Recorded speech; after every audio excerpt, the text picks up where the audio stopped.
அனைவருக்கும் வணக்கம். இந்த சபையிலே கூடியிருக்கும் சித்த மருத்துவ ஆர்வலர்கள் அத்தனை பேருக்கும், எனக்கு பின்னே பேசுவதற்காகவும் பேசி முடித்து அமர்ந்திருக்கும் சிறப்பு விருந்தினர்கள் அனைவருக்கும், இத்தகைய சிறப்பான ஒரு விழாவினை ஏற்பாடு செய்த ஏற்பாட்டாளர்கள் அனைவருக்கும் என்னுடைய நன்றியையும் வணக்கத்தையும் முதற்கன்னு சொல்லி என்னுடைய உரையை நான் தொடங்குகின்றேன். இப்போது நாம் சிந்திக்க எனக்கு கொடுக்கப்பட்ட தலைப்பு சித்த மருத்துவத்தின் வரலாறு. இதை பற்றி நாம் கொஞ்சம் 1 மணி நேரமோ 2 மணி நேரம் நானால் முடிந்தவரை நாம் சிந்திப்போம். சித்த மருத்துவத்தின் வரலாறு என்பது ஒரு குறிப்பிட்ட மருத்துவ முறை அல்ல. இது சித்த மருத்துவம் என்ற பெயரை விட இது தமிழர் மருத்துவம் என்று கூறலாம். தமிழ் மக்கள் பயன்படுத்திய மருத்துவமே சித்த மருத்துவம் என்ற பெயரிலே இப்போது வழங்கி வருகிறது. தமிழர்களுடைய வைத்திய முறை, மருத்துவ முறை தான் சித்த மருத்துவ முறை என்று இப்போது கூறப்படுகிறது. உண்மையில் இந்த சித்த மருத்துவம் என்பது தமிழர் மருத்துவம் என்று நாம் கூறுவதே சிறப்பானதாக இருக்கும். ஏனென்றால் தமிழினுடைய தோற்றத்திலிருந்து அதற்கு வரலாறு துவங்கியே விடுகிறது. மனிதர்கள் நம்ம ஆக்சுவலாக கூடி வாழ்ந்து உணவெல்லாம் உட்கொண்டு உணவை உற்பத்தி செய்ய ஆரம்பிக்கும் போதே அவர்களுக்கு நோய் என்பது தோன்றி விடுகிறது. நோய் எப்போ தோன்றும் உணவு அதிகமாக சாப்பிடும் போது அந்த மருந்துகள் நாகரிகங்கள்லாம் வளரும் போது அவனுக்கு நோய் தோன்ற ஆரம்பிச்சு. எப்பெல்லாம் நோய் தோன்றிருக்குமோ அப்பெல்லாம் நமக்கு நோய் உணவு வரும்போது நமக்கு கூடவே நோய் வந்துருந்தது எல்லாருக்குமே தெரிஞ்சிருக்கும். அப்போ அந்த நோய்க்கு ஒரு விடிவு வருவதற்காகவும் நிவாரணத்துக்காகவும் நம்ம மருத்துவ முறையில் நம்ம ஆதி காலத்திலிருந்து தமிழர்கள் பயன்படுத்தியே வந்துட்டு இருக்காங்க.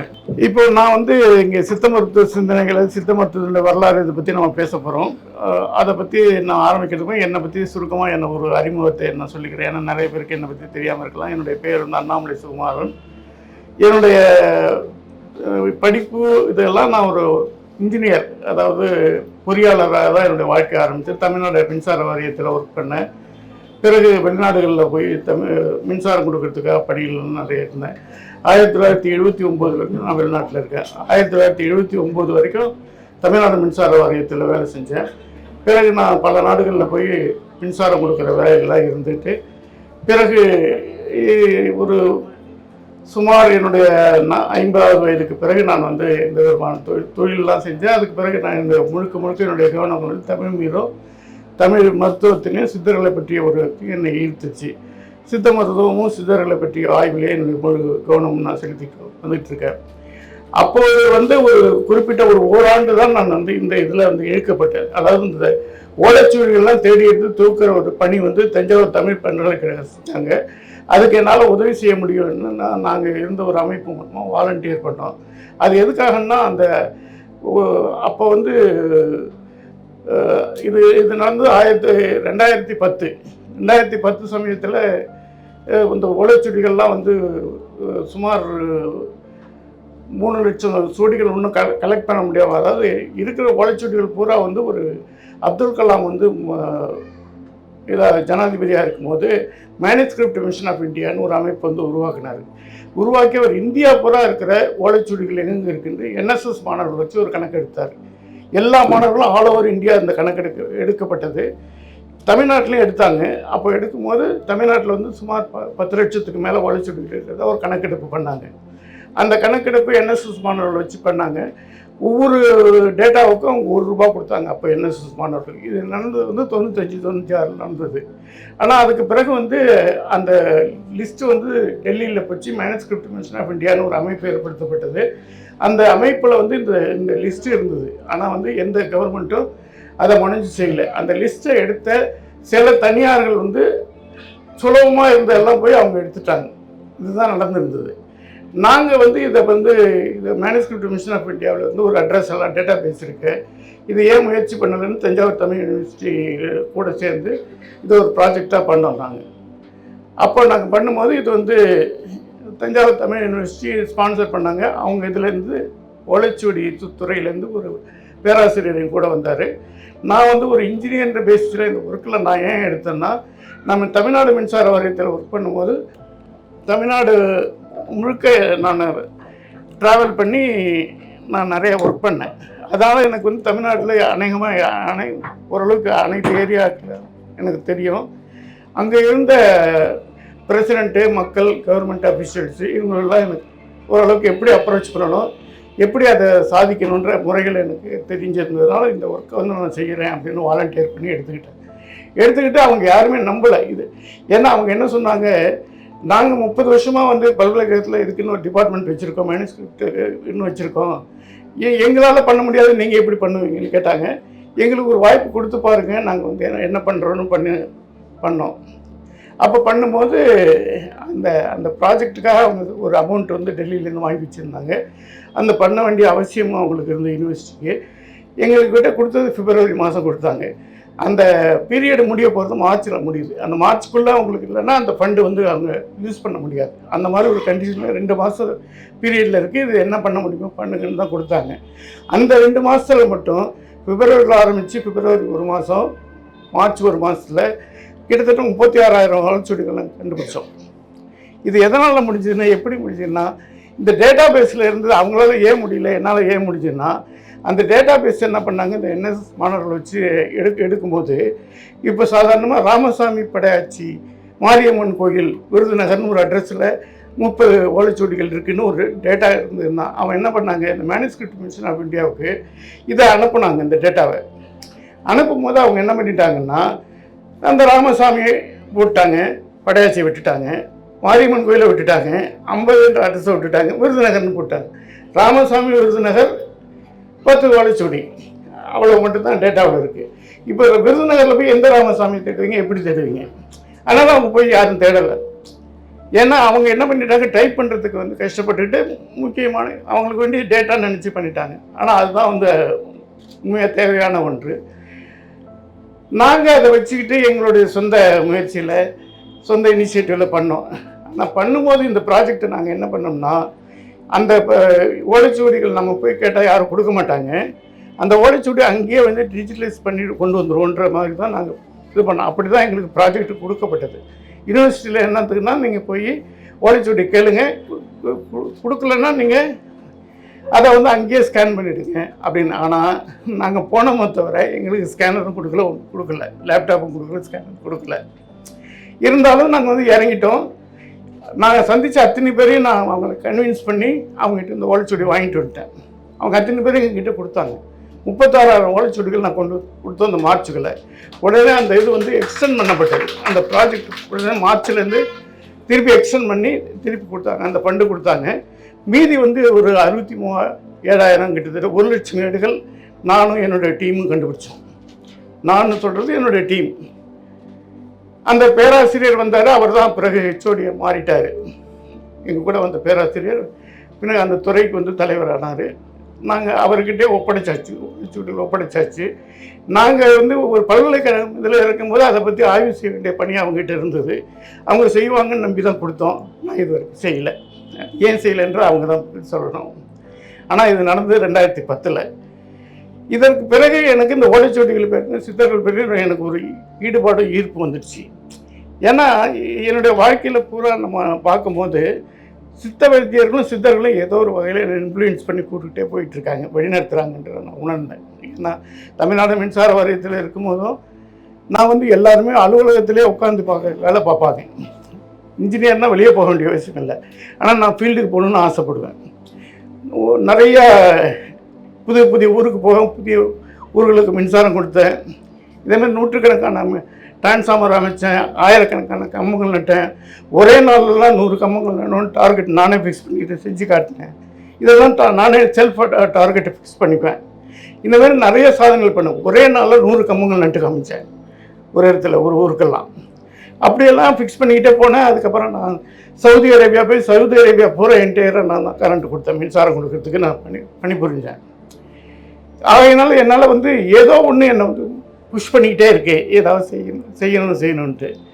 அப்போ இந்த ஓலைச்சுவடிகள் நான் தேடும்போது நான் எப்படி ஓலைச்சுவடிகள்லாம் வாங்கினேன்னா, அந்தந்த ஊருக்கு போய், இப்போ நான் முதல்ல சொன்னேன் இல்லையா, ராமசாமி விருதுநகர்னு கண்டுபிடிக்கணும்னா நான் போய் கேட்பேன், ராமசாமின்ற இங்கே யாராவது வைத்தியர் இருக்காங்களா, ராமசாமின்னு இங்கே தமிழாசிரியர் இருக்காங்களா, இந்த மாதிரி நாங்கள் தான் விசாரிப்போம். அதை எங்கே விசாரிப்போம்னா, லோக்கலில் இருக்கிற லைப்ரரியில் போய் விசாரிப்போம், போஸ்ட் ஆஃபீஸில் விசாரிப்போம், போலீஸ் ஸ்டேஷனில் போய் விசாரிப்போம். இப்படி அந்த ராமசாமியை கண்டுபிடிச்சிருவோம். இதெல்லாம் அவங்களுக்கு தெரியல எப்படி செய்யறது. நான் அதை தான் செஞ்சேன். ஒவ்வொரு ஊருக்கும் ஒரு புது ஸ்ட்ராட்டஜி வகுப்பேன். இவரை எப்படி கண்டுபிடிக்கிறது நான் சொல்கிறேன். ஒரு கேஸு, ஆனால் ஒரு ஊரில் போனால் நூற்றுக்கணக்கான அட்ரஸ் இருக்கும் எங்ககிட்ட. நான் சொல்கிறது விருதுநகர்னு சொன்ன விருதுநகரை சுற்றி ஏகப்பட்ட கிராமங்கள் இருக்கும். ஒவ்வொரு கிராமங்களுக்கு போகணும், அந்த பர்டிகுலர் நபரை கண்டுபிடிக்கணும். கண்டுபிடிக்கும் போது நீங்கள் போகும்போது அந்த நபர் அங்கே இருக்கணும். இல்லைன்னு வச்சுக்கோங்க, நீங்கள் லேட்டாக போய் அந்த நபர் இல்லைன்னா அவங்க மனைவி வந்து சுலபமாக சொல்லிவிடுவாங்க, எங்கள் வீட்டுக்காரர் வந்தோடனே வாங்க அவர்கிட்ட பேசி, இங்கே பேச வேண்டிய அவசியம் இல்லை, என்னால் ஒன்றும் செய்ய முடியாது. அப்போ அவர் இருக்கும்போது நம்ம போகணும், அல்லது நம்ம போகும்போது அவர் அங்கே இருக்கணும். நீங்கள் எத்தனை வீட்டுக்கு முதல்ல 10 மணிக்குள்ளே போக முடியும்? எவ்வளோ ஒரு 2 வீட்டுக்கு தான் போக முடியும். ஆனால் நாங்கள் போகும்போதெல்லாம் அவர் இருப்பார், வீட்டுக்காரர் எங்கள் கூட பேசுவார். அவரை கன்வின்ஸ் பண்ணுவோம். ஓலைச்சுவடி வாங்கிட்டு தான் வருவோம். ஏன்னா எங்களுக்கு வந்து கொடுக்கப்பட்ட எனக்கு ஒரு கார் கொடுத்தாங்க, டிரைவர் கொடுத்தாங்க, கூட ஸ்டாஃப் எல்லாம் வந்தாங்க. ஆனால் 200 கிலோமீட்டர் அவருக்கு ஓட்டணும் டிரைவருக்கு என்னென்னா 200 கிலோமீட்டர் ஓட்டணும்னா அவருக்கு வாடகை கிடைக்கும். அன்றைக்கி சார் போகலாம் சார்கிட்டே இருப்பார் அவரையும் நான் சாட்டிஸ்ஃபை பண்ணோம். ஆனால் 200 கிலோமீட்டர் நம்மளோட அலைஞ்சிக்கிட்டே வந்தால் பிரயோஜனம் இல்லை. பார்க்குற நபர்களை நான் கன்வின்ஸ் பண்ணணும், குறுகிய நேரத்தில் கன்வின்ஸ் பண்ணணும், அரை மணி நேரத்தில் அவங்களை வந்து மனசை மாற்றணும். முதல்ல நீங்கள் அந்த ஒரு வீட்டுக்கு போகும்போது உள்ளே நுழையிறதுக்கு அவர் பர்மிஷன் வாங்கிறது சாதாரண விஷயம் இல்லை.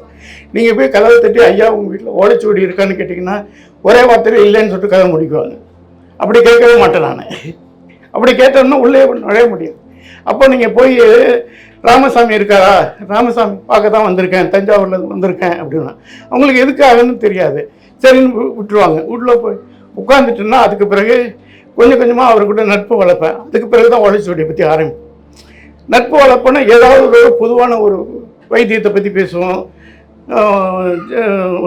அஸ்ட்ராலஜியை பற்றி பேசுவோம், ஏதோ வானசம் அவருக்கு எந்த சப்ஜெக்டில் இன்ட்ரெஸ்ட் இருக்கோ அதை பற்றி பேசுவோம். அப்போ அவர் கொஞ்சம் கொஞ்சம் நெருங்கி வருவார். பிறகு இந்த ஓலைச்சுவடி ப்ராஜெக்ட் சொன்னோடனே அவரே சொல்லுவார், என்கிட்ட கூட 4 கட்டு இருக்குது சார், ரொம்ப காலமாக இருக்குது அப்படின்னு அவரே சொல்லுவார். அவர் வாயிலேருந்து இந்த வார்த்தை வரணும், அப்போ தான் நீங்கள் வெற்றி அடைவீங்க. நீங்கள் போய் உங்ககிட்ட இருக்க 4 கேட்டால் அவர் நிச்சயமாக இல்லைன்னு நான் சொல்லுவார். ஏன்னா அவருடைய சொத்தை நம்ம வாங்க வந்துருக்குன்னு தெரிஞ்சால் அவர் கொடுக்க மாட்டார். அப்போ முதல்ல அவரை நாங்கள் கன்வின்ஸ் பண்ணி அவர் வாயால் வரவழைப்போம். என்கிட்ட ஒரு 4 சோடி இருக்குது, நீங்கள் வேணா பார்க்குறீங்களான்னு கேட்பார். அப்புறம் பார்த்த உடனே கையில் வாங்குவோம். வாங்கின பிறகு அந்த ஓலைச்சுவடியை பிரித்து பார்ப்போம். பிரித்து பார்த்தா முனை உடைஞ்சிருக்கும், இது உடைஞ்சிருக்கும், எழுத்துக்கள் மறைஞ்சிருக்கும், இதெல்லாம் சொல்லுவோம். இந்த பாருங்கள், இந்த ஓலைச்சுவடி யார் வச்சுருந்தா, எங்கள் அப்பா வச்சுருந்தார், தாத்தா வச்சுருந்தாருன்னு சொல்லுவார்.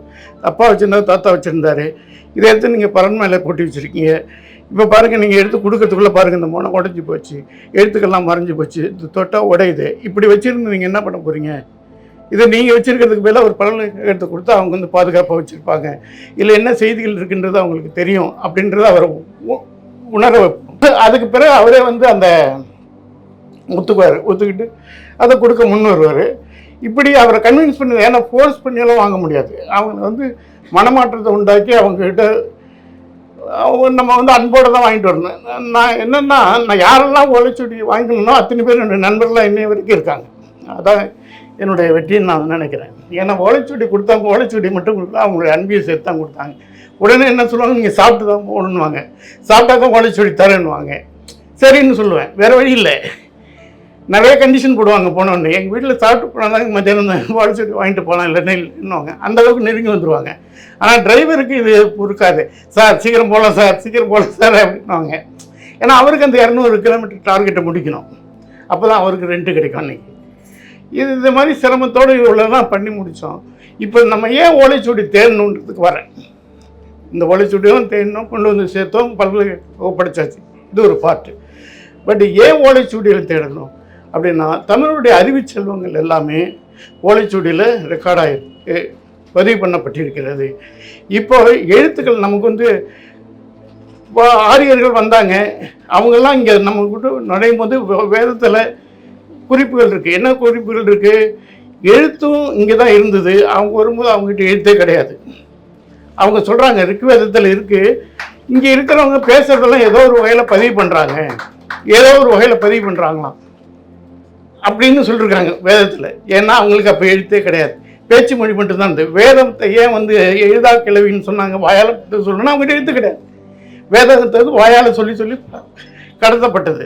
அப்போயே எழுத்து இருந்தது. சிந்து வெளியில் அவங்க பார்க்கும்போது எழுத்து இருந்தது. அந்த சிந்து வெளியில் எழுத்து இருக்கும்போது சித்த மருத்துவம் அங்கே இருந்தது. இதை எப்படி சொல்கிறேன் அப்படின்னு, ஏன்னா வரலாறை பற்றி இப்போ நம்ம பேச போகிறோம். சித்த மருத்துவத்தின் வரலாறை பேசும்போது இந்தியாவுடைய வரலாறு, தமிழர்களுடைய வரலாறுன்னா எங்கே போய் நினைப்போம்? சிந்துவெளியிலேருந்து ஆரம்பிக்கிறது நம்ம மரபு. ஏன்னா நமக்கு இருக்கிற 5000 வருஷத்து பழமை எங்கேருந்து ஸ்டார்ட் ஆகுது? சிந்துவெளியிலேருந்து தான் ஸ்டார்ட் ஆகுது. ஆனால் இப்போ நமக்கு இன்னும் பலுக்கிஸ்தான் அங்கேருந்து போய்கிட்டே இருக்கலாம். அதுக்கு முன்னாடி சிந்துவெளிக்கு முன்னே ஒரு நாகரிகம் இருந்தது. அந்த நாகரிகம் தமிழ் நாகரிகம் தான். எவ்வளோ நம்ம ஒன்றும் போக வேண்டிய தூரம் நிறைய இருக்குது. இருந்தாலும் சிந்துவெளியில் நம்ம வாழ்ந்த மக்கள் தமிழர்கள் அப்படின்றது இன்னைய வரைக்கும் நமக்கு உறுதியாக தெரியுது. நம்ம சொல்கிறோம், ஆனால் உலகம் ஒன்றும் ஒத்துக்க வேண்டிய காலம் விரைவில் சேரும். சிந்துவெளியில் நம்மக்கிட்ட டைரெக்டாக எவிடன்ஸ் கிடைக்கல. அதாவது சித்த மருத்துவத்தை அவங்க பயன்படுத்துனாங்கன்னு கல்வெட்டுகளோ வேறு உதவி கிடையாது. ஏன்னா சிந்துவெளியில் மன்னர்கள் இல்லை, கல்வெட்டுகள் கிடைக்கல நமக்கு. சிந்துவெளியில் என்ன கிடைச்சிது? ஒரு நகர நாகரிகம் இருந்ததுன்னு கிடைச்சிது. அந்த நகர நாகரிகம் என்ன சொல்லுதுன்னா, அவங்களுக்கு எப்படி ஆரோக்கியம் வாழணும்னு தெரிஞ்சிருக்கு. எப்படி தெரிஞ்சிருக்கு? அவங்க திட்டமிட்டு ஒரு நகரமைப்பு பண்ணியிருக்காங்க. அங்கே கழிவுநீருக்கு இது இருந்திருக்கு, வீட்டுக்குள்ளே சாக்கடை இருந்தது, ஊருக்கு வெளியில் சாக்கடை இருந்தது, குளியலறை இருந்தது, தொட்டிகள், குடிநீருக்கு தொட்டிகள் இருந்தது, எல்லா நகர அமைப்பு. அப்போ சுகாதார இது பூரா அவங்களுக்கு தெரிஞ்சிருக்கு. இவ்வளவும் சொன்னது எது இருக்குன்னா வைத்திய முறை. எந்த வைத்திய முறை அது? அதுக்கு பேர் தமிழர் வைத்தியம். தமிழர்கள் வந்து தமிழர் வைத்தியம் தான் அது. அப்போ சிந்துவெளியில் இருந்த நாகரிகமும் அந்த நகர அமைப்பும் இவங்களுடைய ஆரோக்கியத்தின் அறிவை எடுத்துக்காட்டுது. அதற்கு பிறகு நம்ம வரலாறுன்னு எடுத்துக்கிட்டோம்னா, சிந்துவெளியில் ஆரம்பித்ததுக்கு பிறகு நமக்கு அசோகர் தான் வருவார். ஏன்னா நமக்கு கிடைச்ச எவிடன்ஸ் அப்படி தான். சிந்துவெளிக்கு பிறகு நமக்கு என்னன்னா அசோகருடைய கல்வெட்டில் இருக்குது. என்ன இருக்குது? அசோகர் சொல்கிறாரு, இங்கே அவரால் தமிழ்நாட்டில் மட்டும் எதுவும் பண்ண முடியல, தமிழ்நாட்டுக்கு பூரா அவர் எதுவும் பண்ணலை, தமிழ்நாட்டை தவிர வெளியில் போட்ட எதிராரு நாங்கள் மக்களுக்கும், அதாவது மக்களுக்கும் பிராணிகளுக்கும் தனித்தனியே மருத்துவ சாலைகள் அமைத்தார் அப்படின்னு இருக்குது. யார் அமைத்தார்? அசோகர் அமைத்தார் அப்படின்னு அவருடைய கல்வெட்டில் இருக்குது. அப்போ பிராணிகளுக்கும் மருத்துவம் பார்த்துருக்காங்க, மக்களுக்கும் தனியாக பார்த்துருக்காங்க. அந்த மருத்துவ முறை சிந்துவெளியில் இருந்த மருத்துவ முறை தானே அசோகரை ஃபாலோ பண்ணியிருக்கணும். அப்போ எந்த மருத்துவ முறை? தமிழர் மருத்துவ முறை.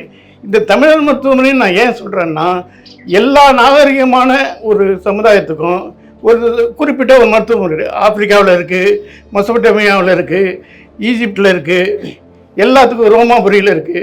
எல்லாத்துக்கும் தனித்தனியாக ஒவ்வொரு மருத்துவ முறை இருக்குது. ஆனால் எல்லா மருத்துவ முறைக்கும் இல்லாத ஒரு வித்தியாசமான ஒரு அமைப்பு என்னென்னா சித்த மருத்துவத்தில் இருக்குது, அதாவது தமிழ் மருத்துவத்தில் இருக்குது. அது என்னென்னா, இது ஒரு தத்துவார்த்தமான முறை. இதில் வெறும் மருந்து கொடுக்கறதெல்லாம் கிடையாது. தழையை பாரு, வேறு பாரு, மிஞ்சி போனால் என்னத்தை பார்க்கணும்? பற்பம் பாரு, செந்தூரம் பாரு அப்படி. நம்ம தரையும் வேறையும் மட்டும் பார்க்கல. பற்பம் செந்தூரம்ன்றது நம்ம பாஷாணங்களையும் உலகங்களையும் நமக்கு மருந்தாக்க தெரியும். இதை தெரிஞ்ச இனம் தமிழர் மட்டும்தான், வேறு யாருக்கும் தெரியாது. தமிழருடைய தனி சிறப்பு, தமிழ் மருத்துவம் தனி சிறப்பு வெறும் தரையினுடையோ அல்லது மரத்துலேயோ பயாலஜி மட்டும் கிடையாது, செயற்கையாக எல்லாமே செய்ய தெரிஞ்ச ஒரு இனம் தமிழ் இனம்.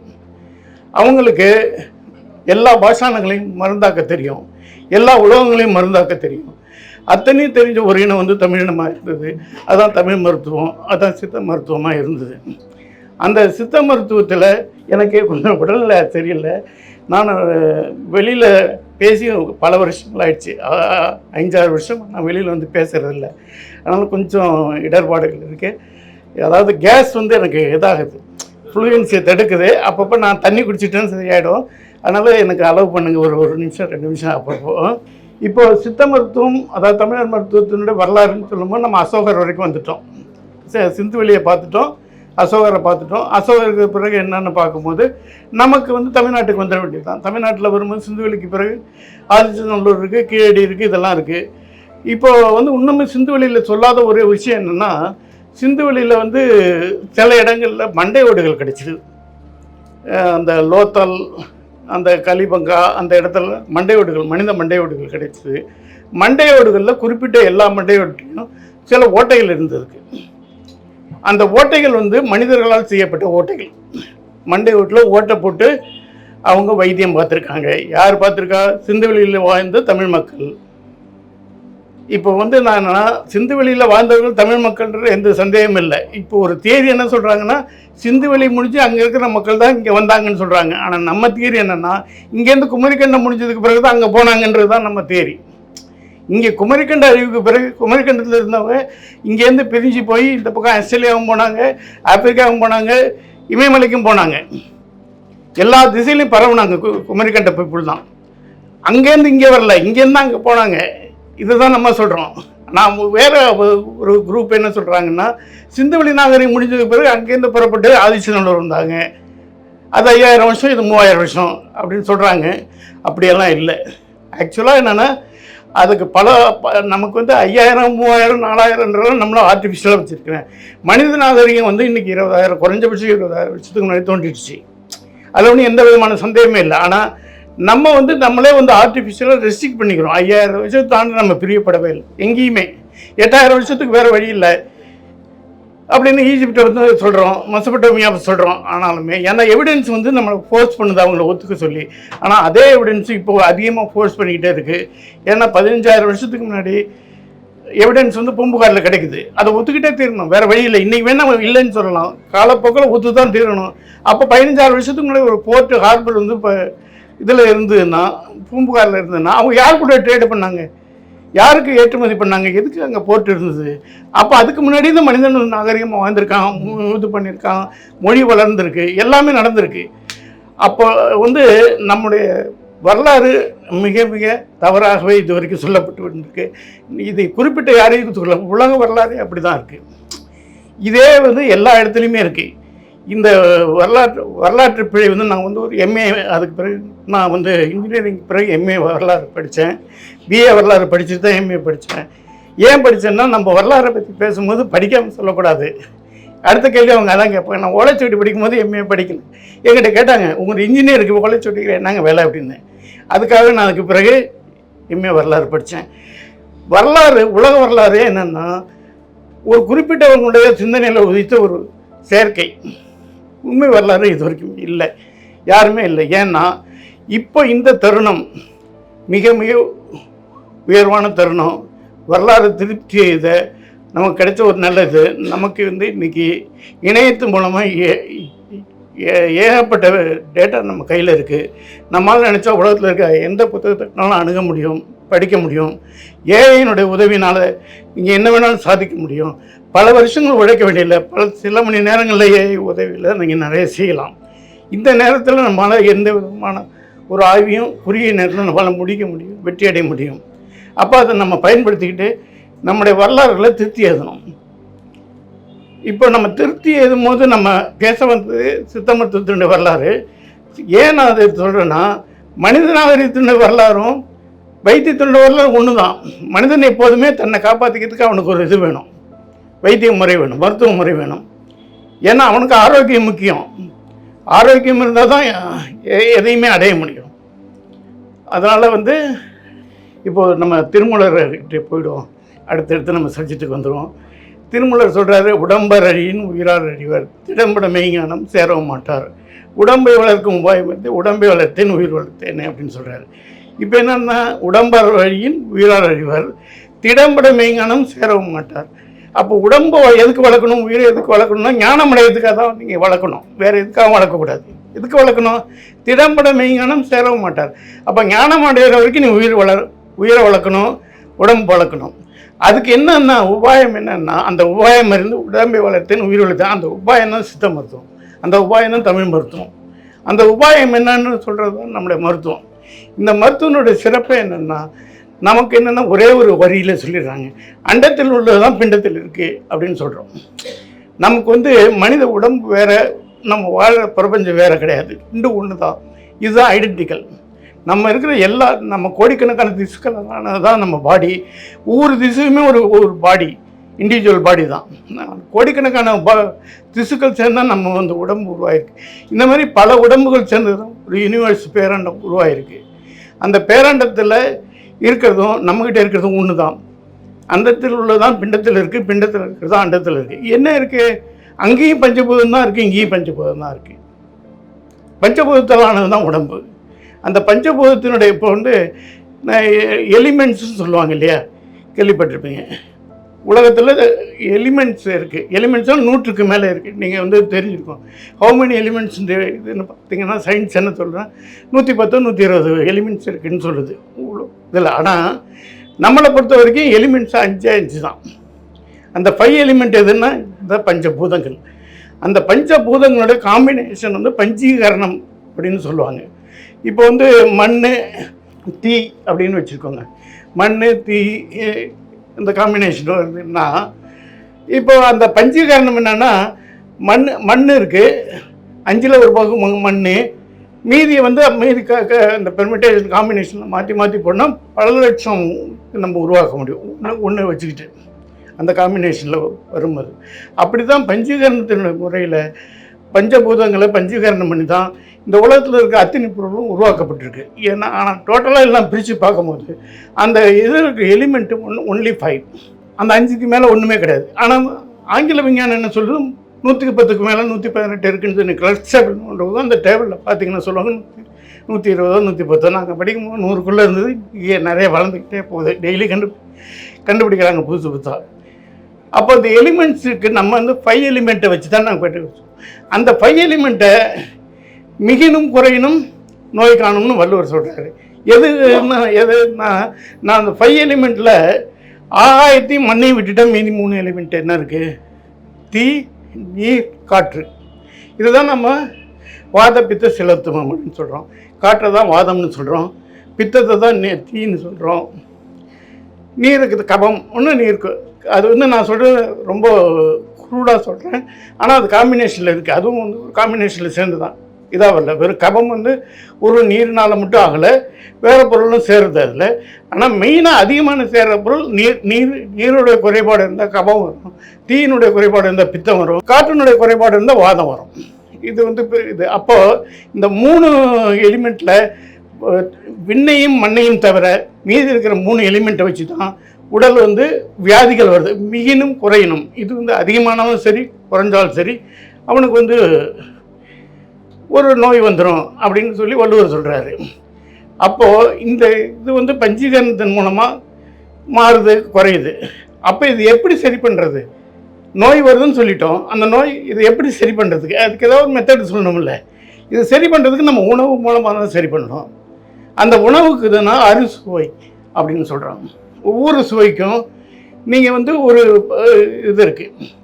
இந்த இனிப்பு சாப்பிட்டிங்கன்னா எந்த பூதத்தை அதிகமாக்குது, எந்த பூதத்தை குறைக்குது, இதெல்லாம் இன்னும் நான் சொல்ல போகிறேன். அதுக்கு தான் இந்த புத்தகங்கள்லாம் நான் எழுதின புத்தகங்கள் கொண்டு வந்திருக்கேன். இதை பற்றி விரிவாக நான் நிறையா சொல்ல போகிறேன். இது இப்போ நான் சொல்கிறதெல்லாம் ஒரு முகவரி தான். எதை பற்றியெல்லாம் நம்ம சொல்ல போகிறோம் அப்படின்றதுக்கும் ஒரு முகவரி தான். இப்போ இது அதில் வந்து எல்லாம் இருக்குது. அதாவது அந்த பஞ்சபூதங்களை நம்ம கண்ட்ரோல் பண்ண முடியும், மாற்ற முடியும். எதனால் மாற்ற முடியும்னா சுவைகள்னால், அறுசுவைகள்னால மாற்ற முடியும், உணவு தான் மாற்ற முடியும். அதை கண்ட்ரோல் பண்ணுற இது வந்து உணவில் தான் இருக்குது. அந்த உணவு அறுசுவையில் தான் இருக்குது. இப்போ நிறைய பேர் வந்து இனிப்பை நம்ம ஒதுக்குறோம்னா சில விஷயங்களை 5ல் ஒரு பகுதியை நம்ம ஒதுக்குறோம்னு அர்த்தம். நம்ம வாழ்க்கையில் நிறைய இழப்புகள் சந்திக்க போகிறோன்னு தான் அர்த்தம். இனிப்பு ஒதுக்குனா கீழடியில் நம்ம பார்க்குறது வெறும் 3000 வருஷம் இல்லை, நம்ம இன்னும் கொஞ்சம் தோணுன்னா 5000த்துக்கு கொண்டு போய் ரீச் பண்ணிடலாம். அதுதான் இப்போ தடுக்க பார்க்குறாங்க. நிச்சயமாக கீழடியில் கிடைச்சதும் சிந்துவெளியில் கிடைச்சதும் ஒரே நேரத்தில் கிடைச்சது தான், அதில் ஒன்றும் சந்தேகமே இல்லை. ஏன்னா இன்றைக்கி வந்து நம்ம வந்து என்ன பண்ணுறாங்கன்னா ஆராய்ச்சியின் முடிவில் என்ன கிடைக்குதோ அதை அப்படியே ஏற்றுக்க யாரும் தயாராக இல்லை. அவங்க விருப்பப்படி முடிவுகள் இருக்குன்னு நினைக்கிறாங்க. யார் விருப்பம்ன்றது அது ஆள்றவங்களோட விருப்பமாக இருக்குது. ஒவ்வொருத்தருக்கும் ஒரு ஒப்பீனியன் இருக்குது. அதனால் இதை நம்ம விரித்து பேசி பிரயோஜனம் இல்லை. ஏன்னா இன்றைக்கி வந்து அலுவலர்களும் உண்மையை கண்டுபிடிக்க நம்ம தான் வந்து அலசி ஆராய்ச்சி எது உண்மையோ எது பொய்யோ அப்படின்னு நம்ம தான் கண்டுபிடிச்சி நம்ம எடுத்துக்க வேண்டும். ஏன்னா கிடைக்கிற தகவலை வச்சுக்கிட்டு நம்ம ஒரு ஆய்வு மனப்பான்மையோடு எடுத்துக்கணும். இன்றைக்கி நிச்சயமாக கீழடியினுடைய தொன்மை வந்து குறைஞ்சது 5000 வருஷத்துக்கு போகிறதுக்கு வாய்ப்பு உண்டு. 5000 வருஷத்துக்கு போனால் என்னன்னா சிந்துவெளிக்கு நமக்கும் நெருங்கி போயிடும். உண்மை அதுதான். அவங்க என்ன சொல்கிறாங்கன்னா அங்கேருந்து வந்து அகத்தியர் அங்கேருந்து கிளம்பி வந்து நமக்கு கற்றுக் கொடுத்தான்ற கதை சொல்கிற மாதிரி அங்கேருந்து வந்தால் எல்லாம் நம்ம கற்றுக்கிட்டோன்னு சொல்ல போகிறாங்க. இப்போ அப்படி தான் ஆரம்பிக்கிறாங்க. இப்போ நம்ம வந்து நம்ம நூல்கள் எல்லாம் அகத்தியர் பேரில் இருக்குது. இவங்க ஒன்று என்ன பண்ணால் ஒரே ஒரு அனெக்சர் 4 வரி முன்னாடி சேர்த்துட்றாங்க. அகத்தியர் அங்கேருந்து இமயமலையிலேருந்து கிளம்பி வந்தார் தமிழ்நாட்டுக்கு, தமிழை கற்றுக் கொடுத்தாரு, இதெல்லாம் கற்றுக் கொடுத்தாரு, முடிஞ்சு போச்சு அவங்க கதை. அவங்க சொல்ல நினச்சி சொல்லிட்டு போயிடுறாங்க. அப்படியெல்லாம் இல்லை. நம்மக்கிட்ட ஒரு அகத்தியர்லாம் கிடையாது, நம்மகிட்ட பல நூறு அகத்தியர் இருந்தாங்க. எல்லாரும் அகத்தியர்ன்ற பேரில் தான் பல நூல்களில் எழுதினாங்க. அதை பற்றி அகத்தியர் பற்றி அகத்தியரை பற்றி நிறைய விஷயங்கள் பின்னாடி நம்ம சொல்ல போகிறோம். சுருக்கமாக நம்ம வரலாறு சொல்லிக்கிட்டே வந்தோம். இப்போது கேடி இதெல்லாம் முடிஞ்சு போச்சு. அதுக்கு பிறகு கல்வெட்டு யுகம் வருது, மன்னர்கள் ஆட்சி 10ஆம் நூற்றாண்டு. அதுக்கு முன்னாடி நம்ம 7ஆம் நூற்றாண்டில் பல்லவர்கள் வராங்க. அவங்க காலத்துலேருந்து கல்வெட்டுகள்லாம் நிறைய நமக்கு கிடைக்குது. இப்போ வந்து என்னென்னா கிமு 3ஆம் நூற்றாண்டுலேயே சமண மதம் நம்மக்கிட்ட வந்துடுது, புத்த மதம் நம்ம தமிழ்நாட்டில் வந்துடுது. அங்கே வந்து பார்க்கும்போது சமண மதம் புத்த மதம் இங்கெல்லாம் வரும்போது அவங்க வந்து 5 விதமான தானங்கள் வந்து முக்கியமாக சொல்கிறாங்க. என்னென்ன தானம்? அதில் வந்து 5 தானத்தில் ஔஷத தானம் ஒன்று. ஔஷத தானம்னா என்ன? மருந்து தானம் பண்ணணும். அது வந்து சமண மதத்தின்ற ஒரு கொள்கையில் ஒன்றா இருந்திருக்கு. அப்போ மருந்துகள் தானம் பண்ணுற அளவுக்கு ஒரு ஒரு சமண ஒரு பள்ளியில் 5 விதமான பொருள்கள் வந்து அவன் தானம் பண்ணணும். அதில் ஔஷத தானம் ஒன்று. அப்போ நம்ம அதுக்கு கல்வெட்டுலாம் இருக்குது, நம்ம சொல்கிறதுக்கெல்லாம் கல்வெட்டு இருக்குது, ஆதாரங்கள் இருக்குது. மதுரை பக்கத்தில் நிறைய கிடச்சிருக்கு.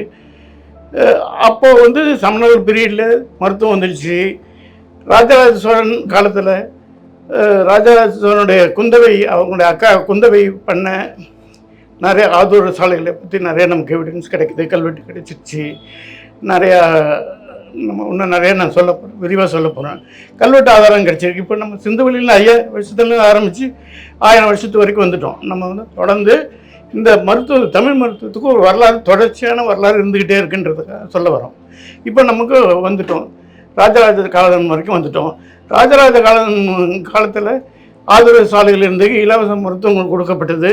இலவசமாக மருத்துவம் அப்பயும் பார்த்துருக்காங்க. எல்லா இடத்துலையும் ஆஸ்பத்திரி இருங்க, ஆதரவு சாலைன்ற பேரில் ஆஸ்பத்திரி இருந்தது. அங்கே டாக்டர்ஸ் இருந்திருக்காங்க, சர்ஜன் இருந்திருக்காங்க, எல்லாருமே இருந்திருக்காங்க. அவங்களுக்கு நிலங்கள்லாம் கொடுக்கப்பட்டது. எல்லாத்துக்கும் எவிடன்ஸ் இருக்குது, பாடங்கள் இருக்குது, அதெல்லாம் புத்தகத்தில் இருக்குது, படிக்க போகிறேன். இதெல்லாமே கண்டுபிடிச்சி வந்துட்டாங்க. அதற்கு பிறகு ராஜராஜனுக்கு பிறகு பாண்டியர்கள் வரலாறு. நம்ம சோழ வம்சம் முடியுது, பாண்டியர்களுடைய ஆட்சி வருது. அதுக்கு பிறகு பாண்டியர்களுடைய ஆட்சியிலையும் நமக்கு எவிடன்ஸ் வந்து மதுரை பக்கம் இதெல்லாம் கிடைக்குது. நமக்கு தொடர்ந்து கல்வெட்டுகள் கிடைக்குது. அதற்கு பிறகு இஸ்லாமியருடைய ஆட்சி, நாயக்கர்களுடைய ஆட்சி, அதுக்கு பிறகு ஐரோப்பியர்கள் ஆட்சி. நாயக்கர் ஆட்சி வரைக்குமே தமிழ் மருத்துவன்றது மாறி மாறி மாறி வருது. அது வந்து ஆயுர்வேதமாக மாறுது. ஆக்சுவலாக ஆயுர்வேதம்ன்றது அகத்தியர் காலத்துலேருந்து நம்ம வந்து ஆயுர்வேதம்ன்ற சொல்ல நம்ம சொல்லுதான் அது.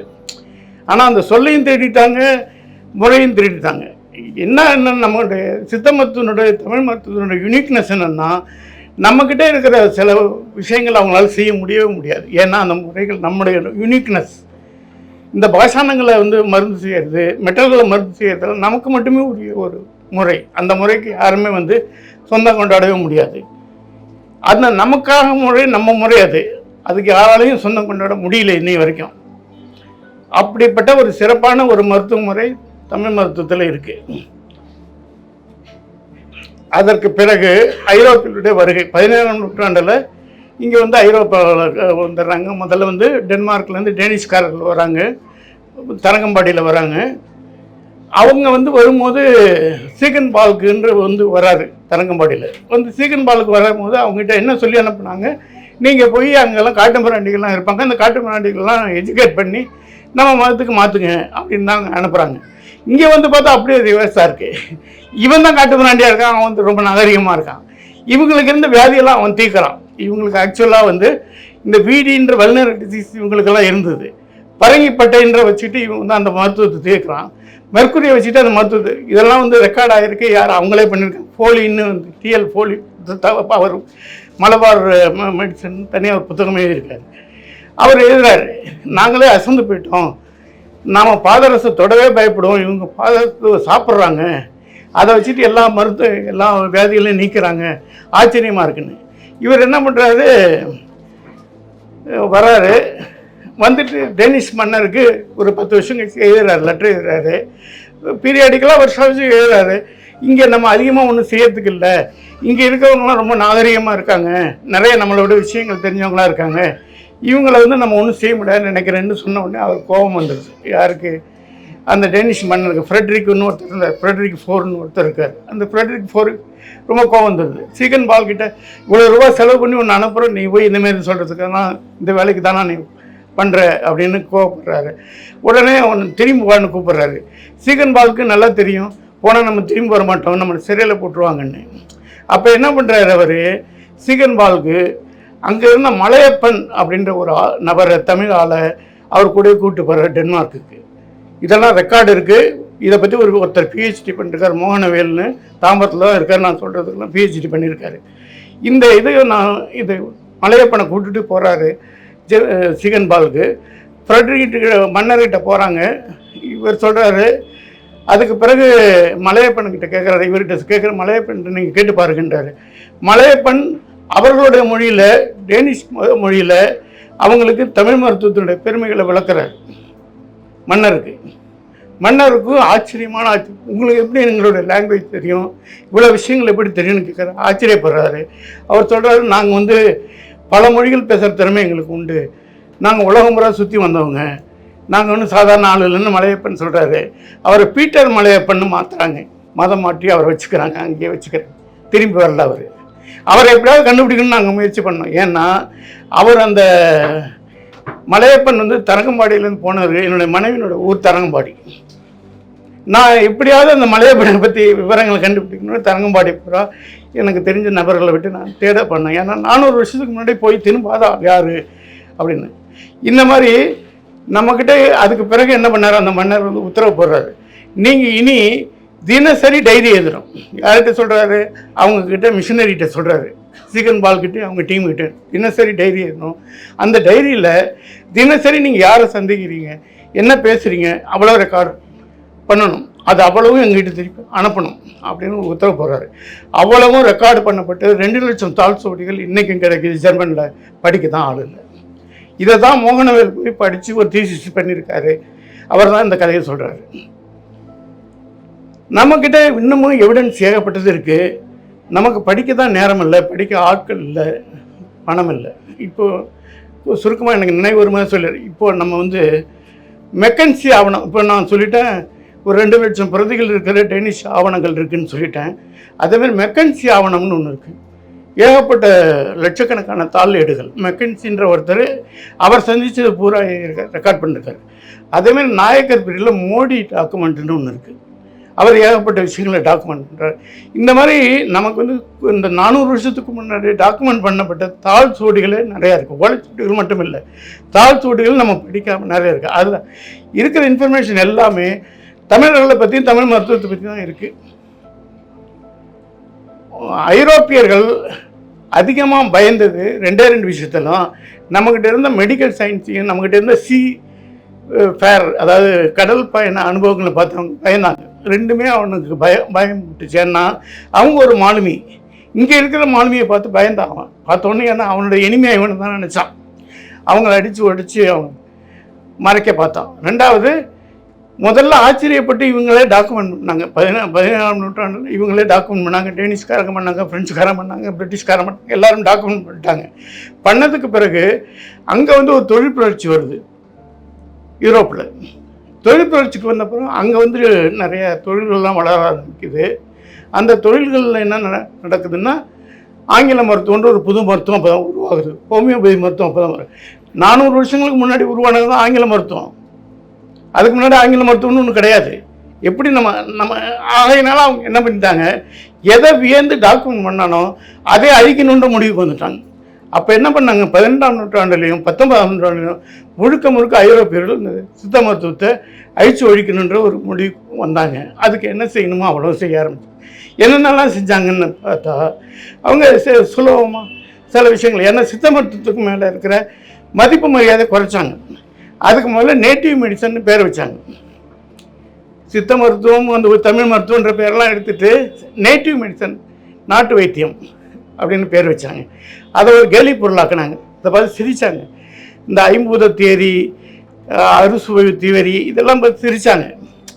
நம்ம இன்றைக்கி அரிசி, இப்போ யாரோ ஒருத்தர் கூட பேசிட்டு நான் கேட்டேன், உலகத்தில் மிகச்சிறந்த உணவு அரிசி உணவு. அந்த அரிசி உணவு மட்டம்னு சொல்லி நம்மளை நம்ப வச்சாங்க. அவன் சாப்பிட்ட ஓட்ஸை நமக்கு தலையில் இந்த பெருமையாக கொண்டு வந்து தலையில் போனான். ஓட்ஸ் அங்கே குதிரை சாப்பிட்றது, அதை நம்ம பெருமையாக சாப்பிட வச்சாங்க. நம்மக்கிட்ட என்னென்னலாம் நம்மளுடைய கடலை என்னென்ன பாரம்பரியமாக பயன்படுத்தணும், கடலை தொடாதன்னு சொன்னான், நம்மளும் தொடாமல் இருந்தோம் 50 வருஷம். நம்ம ஏன்னா நம்மளுடைய மைண்ட் அப்படி தொடரலாம் நம்பணும். நம்ம தான் யாரும் முறையாகும் கேள்ன்றவங்க, வெளுத்து மனம் உள்ளவங்க யார் சொன்னாலும் நம்ம ஏற்றுக்குவோம். எதுவும் மாறுதல் இருந்தாலும் முதல்ல ஏற்றுக்கலாம், தமிழ் தான் ஏற்றுக்குவான். ஏன்னா அந்த மாதிரி ப்ராடு மைண்ட் இவனுக்கு தான் இருக்குது. உடனே அதை செஞ்சு பார்த்துருமேன்னு செஞ்சு பார்த்தோம். கடல் எண்ணெய் இல்லாமல் 50 வருஷம் வந்தால் இன்றைக்கி எல்லா வேலையும் அவங்ககிட்ட இருக்குது. நல்லெண்ணெய் இல்லாமல் கடல் எண்ணெய் இல்லாமல் அந்த ஆயில் இந்த ஆயில்லாம் 1000 ஆயில் சாப்பிட்டோம். நம்ம பாம் ஆயிலேருந்து ஆரம்பிச்சு என்னென்ன ஆயில் வெஜிடபிள் ஆயிலெலாம் சாப்பிட்டோம். ஆயிலே சாப்பிடாதுன்ற ஒரு இது பண்ணிட்டோம். ஆனால் ஆயில் இல்லாத எப்படி மனுஷன் இருக்க முடியும்? நல்ல கொலஸ்ட்ரால் கெட்ட கொலஸ்ட்ரால், நமக்கு கொலஸ்ட்ரால் தேவை, அதுக்காக ஆயிலே சாப்பிடக்கூடாதுன்ற மாதிரி ஒரு எண்ணத்தை உருவாக்கிட்டான். அரிசி உணவை நம்ம அரிசி சாப்பிட்டு தான் வளர்ந்தோம். நமக்கு முன்னாடி வந்த பரம்பரை பூரா அரிசி தான் சாப்பிட்டுது. முழுக்க முழுக்க ஒருபடியெல்லாம் சாப்பிட்டவங்கலாம் இருக்காங்க. அவங்களாம் செத்த போயிட்டாங்க, நல்லா தான் வாழ்ந்தாங்க. அவங்க சாவே வரல, ஆனால் தான் முக்கால் தாழியில் புதைச்சாங்க. அவங்க சாவ மாட்டாங்க, சாவு வராது. ஆனால் நம்மளை என்ன சொல்லிட்டோம், 40 வயசில் செத்துட்டோம், 30 வயசில் செத்துட்டோம், ஆவரேஜ் லைஃபே ரொம்ப குறைச்சின்னு நம்மளை நம்ப வச்சாங்க. நம்மளும் நம்பணும். அப்படியெல்லாம் இல்லை. உங்களில் யாருக்காவது உங்களுடைய பேரண்ட்ஸோ தாத்தா பாட்டியோ குறைச்ச வயசில் செத்துருக்காங்களா? யோசனை பண்ணி யாராவது சொல்லுங்க பார்ப்போம். எல்லாம் 80 வயசு 90 வயசு செத்துருப்பாங்க. ஆனால் நம்மளுக்கு என்ன சொல்லி கொடுத்தாங்க, 40 வயசில் செத்துட்டாங்க, ஆவரேஜ் ரொம்ப குறைச்சிருச்சு. இவங்க பிரிட்டிஷ் எஜுகேஷன் தான் வந்துச்சு, ஆவரேஜ் ஏற்றிச்சு. இல்லைன்னா நமக்கு ஆரோக்கியம் என்னென்னு தெரியாது, சானிடேஷன் என்னென்னு தெரியாது, ஒன்றுமே நமக்கு தெரியாது. நமக்கு தான் சொல்லிக் கொடுத்தாங்க. நமக்கு அவங்க இன்னும் சொல்லிக் கொடுத்த மாதிரி பண்ணிட்டாங்க. நம்ம எல்லாருக்கும் உலகத்துக்கே சொல்லிக் கொடுக்குற அறிவு நம்மக்கிட்ட இருந்தது. நம்மளை மூளை செலவே பண்ணிட்டாங்க. அவங்களோட இதெல்லாம் நம்ம தலையில் சுமைச்சிட்டாங்க. நம்ம ஒரு மாதிரி ஏமாந்து போயிட்டோம். அப்படிப்பட்ட ஒரு சூழ்நிலையில் இருக்கும்போது தான் 17ஆம் நூற்றாண்டு இறுதியில் அவங்க இதனுடைய உயர்வை டாக்குமெண்ட் பண்ணாங்க. 1819 இதை மட்டம் தட்டி எப்படியாவது ஒழிக்கணும்னு முயற்சிகள் எடுத்தாங்க. அதற்கு பிறகு 20ஆம் நூற்றாண்டில் ஆரம்பத்தில் நம்மக்கிட்ட சுதந்திர போராட்டத்தினுடைய எழுச்சி வளர்ந்துச்சு. நம்ம சுதந்திரத்துக்காக போராட ஆரம்பித்தோம் பீரியட். அப்போ சுதந்திரத்துக்காக போராட ஆரம்பித்தப்போ சுதேசியை பற்றி ஒரு எண்ணம் வந்துச்சு. நமக்குன்னு ஒரு ஆடை, நமக்கு ஒரு உணவு, நமக்குன்னு ஒரு வைத்திய முறை, இதை பற்றி இம்பார்ட்டன்ஸ் கொடுக்குன்ற ஒரு எண்ணம் வந்தது. அப்போ நம்ம இந்த நம்முடைய முறையை, நம்முடைய தமிழ் மருத்துவத்தை, இந்திய மருத்துவத்தை பாராட்டணும், போட்டணுன்ற ஒரு எண்ணம் மக்கள்கிட்ட கொஞ்சம் கொஞ்சமாக உருவாக ஆரம்பிச்சிது. மக்கள்லாம் அதுக்கும் சேர்ந்து போராட ஆரம்பித்தாங்க. அது எதனால இந்த சுதந்திர போராட்டத்தினோட விளைவு. அப்போ அவங்க என்ன பண்ணாங்கன்னா 2 கமிஷன் போடுறாங்க. யார் போடுறா? யூரோப், அதே பிரிட்டிஷ். அப்போ நம்மக்கிட்ட பிரிட்டிஷ்காரன் செட்டில் ஆகிட்டா. அதாவது பிரிட்டிஷ் கிழக்கிந்திய கம்பெனிலேருந்து பிரிட்டிஷ் கவர்மெண்ட் வந்துடுது. அவங்க 2 கமிஷன் போடுறாங்க. முதல்ல கோமான் கமிட்டின்னு 1921 போடுறாங்க. கோமான்னு ஒருத்தர் தமிழ்நாட்டுக்காரர் ஒருத்தர் போட்டு கோமான் committee, investigation committee for getting the information regarding தி சித்தம் மெடிசன் அப்படின்னு போட்டு பண்ணுறாங்க. அந்த கோமான் கமிட்டி 500 பேரை, இதை ஏன் சொல்கிறாங்க, மிக மிக இம்பார்ட்டண்ட்டான விஷயம் இருக்காது. அவங்க 500 பேரை சந்தித்தாங்க. எப்போ 1921 வாழ்ந்த வைத்தியர்கள் 500 பேரை சந்தித்து டாக்குமெண்ட் பண்ணியிருக்காங்க, எவிடன்ஸ். அவங்க எல்லாரும் ஒவ்வொருத்தரும் அந்த 500 பேரும் சித்த மருத்துவனுடைய சிறப்பை பற்றி சொல்லியிருக்காங்க. உடனே அடுத்த கேள்வி, இது எப்படி தெரியுன்றப்போ எந்த புத்தகத்தில் இந்த ரெஃபரன்ஸ் கிடைச்சுன்ற விவரத்தை சொல்லியிருக்காங்க. அதுக்கு அடுத்த கேள்வி, இதை வச்சு நீங்கள் எத்தனை பேரை தீர்த்தீங்க, எத்தனை நோயை தீர்த்தீங்கன்னு அதுக்கு எவிடன்ஸ் கொடுத்துருக்காங்க. இதெல்லாம் ரெக்கார்ட் பண்ணியிருக்காங்க 1921. அது இருக்குது, இன்னமும் இருக்குது. இந்த வரலாற்றுக்கெல்லாம் இது முக்கியன்றனால சொல்கிறேன். இதை பண்ணி எல்லாத்தையும் பண்ணாங்க. பண்ணிட்டு தான் அவங்க என்ன பண்ணாங்க, 4-5 ரெக்கமெண்டேஷன்ஸ் கொடுக்குறாங்க. அந்த காமன் கமிட்டி என்ன ரெக்கமெண்டேஷன்ஸ்னால், இந்த சிஸ்டம் ஆஃப் மெடிசனை நம்ம ஆர்கனைஸ்டாக ரெகுலேட்டடாக பண்ணணும். அதுக்கு ஸ்கூல்லாம் ஆரம்பிக்கணும், ரெக்கக்னைஸ் பண்ணணும். நம்ம டாக்டர்ஸ் அலோபதி டாக்டர்ஸ் எங்கே இருந்துட்டால் இவங்களுக்கெல்லாம் பத்தாது, இவ்வளோ பெரிய பாப்புலேஷனுக்கு பத்தாது அப்படின்னு எல்ஐஎம்ன்ற ஒரு கோர்ஸ் அப்போ தான் ஆரம்பிக்கப்படுது. லைசன்ஷியேட் இந்தியன் மெடிசன் அப்படின்ற கொஞ்ச நாள் இருந்தது. அது நான் பார்த்துருக்கேன், எல்ஐஎம் டாக்டர்ஸ்லாம் பார்த்துருக்கேன். இப்போ இல்லை, அவங்க எல்ஐஎம் ஆரம்பிக்கிறாங்க. இந்த 21 கோமன் கமிட்டி இது ரிப்போர்ட் இந்தியா பூரா பரவுது, எல்லோரும் பரபரப்பாக பேசுகிறாங்க. உடனே என்ன பண்ணுறாங்க, எல்லா ஸ்டேட்டையும் அப்போ தமிழ்நாட்டுக்கு மட்டும் இது, தமிழ்நாடுன்னா மெட்ராஸ் ப்ராவின்ஸுக்கு மட்டும் இது பண்ணாங்க. தமிழ்நாடுன்னு அப்போ கிடையாது. அப்போ மெட்ராஸ் ப்ராவின்ஸ்னால் ஆந்திரா, கேரளா எல்லாம் அடங்கின ஒரு ஏரியா. அப்போது இந்தியா பூரா வேணும்னு உஸ்மான் கமிட்டின்னு ஒரு கமிட்டி போடுறாங்க. அந்த உஸ்மான் கமிட்டியினுடைய தலைவர் வந்து முகமது உஸ்மான் அப்படின்னு அவரும் தமிழ்நாட்டுக்காரர். ஏன்னா இந்த இதை பற்றி அறிவு அப்போ தமிழ்நாட்டில் தான் அதிகமாக இருந்தது. அப்போ ஏன் அதிகமாக இருக்குது? அது நம்ம மெடிசன் இங்கேருந்து போனது எல்லாமே இதனுடைய காப்பி தான் இந்த இது எல்லாமே நம்ம சொல்கிற எல்லா ஆயுர்வேதம் யுனானி எல்லாமே. இதை பற்றி இன்னும் கொஞ்சம் விரிவாக பிறகு பேசணும், நான் சுருக்கமாக தான் சொல்லிகிட்டு இருக்கேன். அப்போது வந்து உடனே அந்த உஸ்மான் கமிட்டி ஒரு ரிப்போர்ட்டு போடுறாங்க. அந்த அவர் கான் பகதூர் உஸ்மான் வந்து ஒரு ரிப்போர்ட்டு கொடுக்குறாரு. அவர் வந்து ஆயிரக்கணக்கான பேரை வந்து இன்டர்வியூ பண்ணுறாரு, டாக்குமெண்ட்டுக்கு எடுக்கிறாரு. அவர் வந்து திபேத்தியன் ஆளை பார்க்குறாரு, யுனானியை பார்க்குறாரு, ஆயுர்வேதாவை பார்க்குறாரு, சித்தாவை பார்க்குறாரு. ஆல் ஓவர் இந்தியா போகிறாரு. காஷ்மீர் வரைக்கும் ஆரம்பித்து கன்னியாகுமரி வரைக்கும் ட்ராவல் பண்ணுறாங்க. அப்போ இருந்து எவிடன்ஸ் பூரா நம்மகிட்ட இருக்குது. அதில் மோஸ்ட்லி நம்ம இதை தான் பெருமையாக சொல்லியிருக்காங்க. எந்த முறையை, தமிழ் முறையை தான் எல்லோரும் பெருமையாக சொல்லியிருக்காங்க. அண்டே வரைக்கும் அது இது வந்து 23 நடந்த 1923 உஸ்மான் கமிட்டி போடுறாங்க. 21 கோமான் கமிட்டி, 23 1923 உஸ்மான் கமிட்டி வருது. இப்போ கோமான் கமிட்டி உஸ்மான் கமிட்டி வந்ததுக்கு பிறகு தான் இவங்க வந்து இதுக்கெல்லாம் ஆதரவு கொடுக்கணும்னு தெரிஞ்சுக்கிறாங்க. அட் தி சேம் டைம் என்ன நடந்ததுன்னா அவங்களுக்கு தன்னுடைய எதிரி யாருன்னு அவங்க தெரிஞ்சுக்கிறாங்க. யாரை அழிச்சா இது ஒழிஞ்சிரும். ஏன்னா எந்த புத்தகத்தை படித்து இந்த அறிவுக்கு வேணால் அவங்களுக்கு தெரிஞ்சு போச்சு. அந்த புத்தகத்தெல்லாம் அதுக்கு பிறகு கிடைக்கவே இல்லை. அதுதான் நடந்தது அந்த விளைவு. ஒரு பக்கம் ரெக்கமெண்டேஷன்ஸ், ஒரு பக்கம் இந்த புத்தகங்கள்லாம் மறைஞ்சு போச்சு. புத்தகங்கள் அந்த போகர் 12,000 கிடைக்கல, திருமந்திரம் 8,000 கிடைக்கல, ஏகப்பட்ட புத்தகங்கள் முக்கியமாக குறிப்பிட்டு என்னன்னு சொன்னாங்களோ அதுக்கு பிறகு அந்த புத்தகங்கள் கிடைக்கவே இல்லை யாருக்குமே. அதனுடைய விளைவு ஒரு பக்கம் நல்லது விளைஞ்சு, ஒரு பக்கம் கெடுதல் இருந்து. இந்த புத்தகங்கள்லாம் விளைஞ்சது காணாமல் போனதை பற்றியே ஒரு தனி இது இருக்குது. அப்போ 1921 23 கமிட்டி வருது. அதுக்கு பிறகு நம்ம சுதந்திரம் அடைகிறோம். சுதந்திரம் அடைஞ்சதுக்கு பிறகாவது தமிழ் மருத்துவம் வளர்ந்து தானே வளரல. ஏன்னா அதுக்கு பிறகு ஆயுர்வேதம் சித்தம்னு ஒரு யுத்தம் ஒன்று இதாகிடுச்சு. எது உயர்ந்ததுன்னு ஆயுஷ் இன்னைக்கு உட்காந்துட்டு அவன் தான் ஆயுர்வேதம் தான் டாப் பண்ண. ஏன்னா அது டெல்லியில் இருக்க ஆயுஷ். அவங்களுடைய முடிவு வேறு விதமாக இருக்குது, நம்மளோட முடிவு வேறு விதமாக இருக்குது. நமக்குள்ள ஒற்றுமை இல்லை சொல்கிறதுக்கு ஆட்கள் இல்லை. அப்போ சித்த மருத்துவ வரலாறு இப்படி தான் இன்னைய வரைக்கும் இருந்துக்கிட்டே இருக்குது. அதை பற்றி எடுத்து சொல்ல ஆட்கள் இல்லாத ஒரு சவளைப்பிள்ளை மாதிரி ஒரு மிக உயர்ந்த ஒரு மருத்துவ முறை கேட்க ஆள் இல்லாமல் தவி இன்னைக்கு நம்மக்கிட்ட இல்லாதே இல்லை. உலகத்துக்கு வழிகாட்டுற முறைகள் நம்மக்கிட்ட இருக்குது. சாவை தவிர்க்கிற முறை இருக்குது, காயக்கல்ப முறை இருக்குது, நோயே வராது இருக்கிறதுக்கு மருந்து இருக்குது.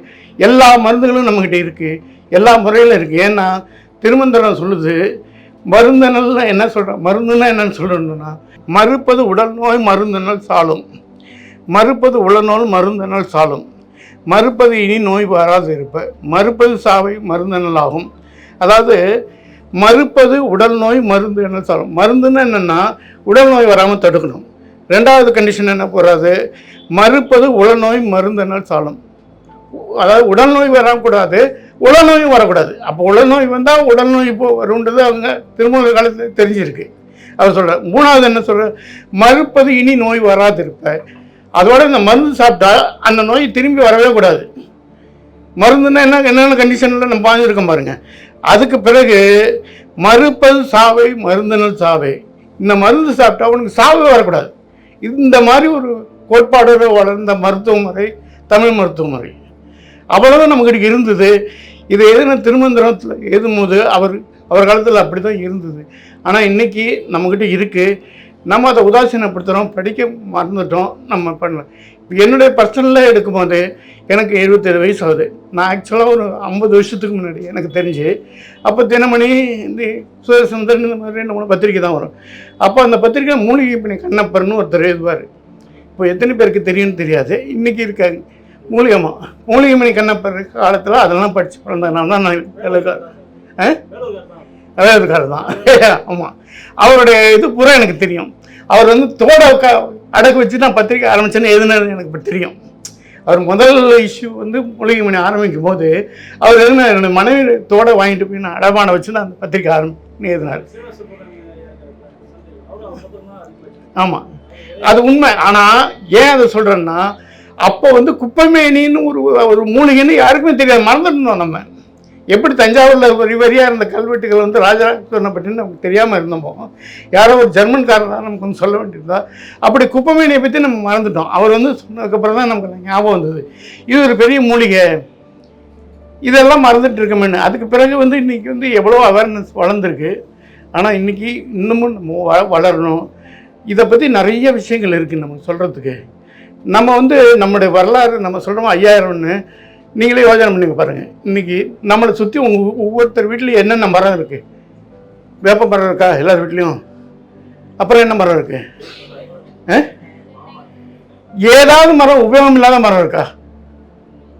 ஏதாவது ஒரு செடி உபயோகம் இல்லாத செடி இருக்கா? இது என்ன ஆர்கனைஸ்டா இல்லை ஆக்சிடென்டலா? தானாக நடந்தது? It's organised. இந்த ஆர்கனைஸ் பண்ண எவ்வளோ வருஷம் ஆயிருக்கணும்? பல ஆயிரம் வருஷங்கள் ஆயிருக்கணும்.